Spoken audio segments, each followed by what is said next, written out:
Est-ce que le présent existe? Le présent existe. Non, le présent existe. Ce que tu viens de dire, le présent existe là, ça appartient à quel temps? Le passé. Ce que moi je viens de te poser comme question, c'est dans quel temps? Ce que je m'apprête à te demander, c'est dans quel temps? Ça veut dire qu'il y a deux temps. Il y a le passé et il y a le futur. Parce que le présent est toujours en mouvement. Le présent en réalité, c'est une illusion. Il y a le présent si le temps s'arrête. Le présent n'existe pas.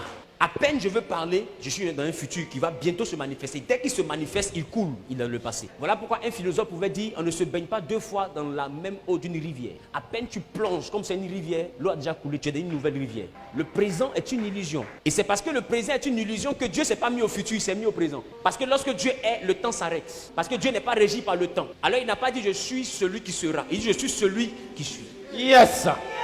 Mais quand moi je suis là, le temps s'arrête. Je suis le seul qui a la maîtrise du temps.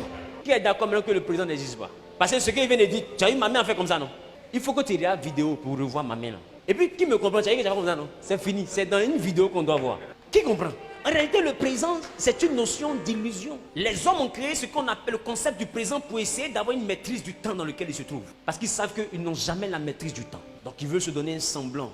Donc, nous sommes d'accord que le présent n'existe pas. Nous sommes d'accord qu'il y a le passé et il y a le futur. Donc, ça veut dire qu'il y a deux choses dans notre pensée. Il y a la réflexion, ce qu'on veut faire. Et il y a le souvenir, ce qu'on a déjà fait. Et je veux te dire, dans ton âme, il y a une guerre entre ton souvenir et ta réflexion. Si tu as réussi à vaincre ton souvenir dans ta réflexion, tu changes ton présent.